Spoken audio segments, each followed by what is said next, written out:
మజ్జిగ పులుసు చేసుకుందామండి. మజ్జిగ పులుసుకి కావాల్సింది ఇదిగోండి, అల్లం వెల్లుల్లిని పేస్ట్ కర్రీలోకి చేసుకుంటాం కదా, అది కొద్దిగా వేస్తున్నానండి. కొంచెం పసుపు కూడా వేస్తున్నాను. చూడండి, పసుపు మరీ ఎక్కువ వేసేసుకోకూడదండి, కొంచెం తక్కువగానే వేసుకోవాలి. 3 ఉల్లిపాయ ముక్కలు, పచ్చి ముక్కలు కూడా వేసేస్తున్నాను. చూడండి, ఇవి కొంచెం ఉప్పు కూడా వేస్తున్నానండి. సాల్ట్, ఉప్పు, గళ్ళుప్పు వేస్తున్నాను. ఇవన్నీ ఇలా కలుపుకుని ఉంచుకుని మనం పోపు వేసుకుందామండి. పోపు వేసుకుంటే బాగుంటుంది.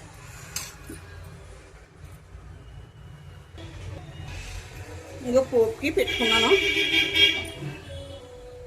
స్టవ్ వెలిగించుకుంటానండి. పోపు వేసుకుంటాను. వెలిగించుకుని పెట్టాను. ఇప్పుడు ఆయిల్ కాగిన తర్వాత మనం ఏం వేసుకోవాలో అన్నీ వేసుకుందాము. ఇంకో చూడండి, పప్పు, మినప్పప్పు, మెంతులు, ఆవాలు అన్నీ కలుపుకున్నాయి వేసుకుంటున్నాను. ఎండుమిర్చి కూడా వేస్తున్నానండి. చూడండి, కరివేపాకు కూడా తర్వాత వేసుకుందాము.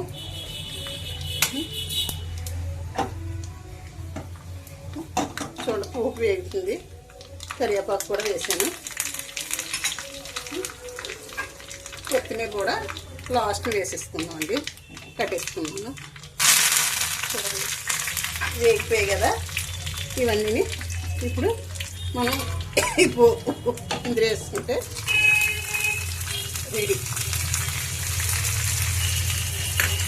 చూడండి, చాలా బాగా వచ్చింది కదా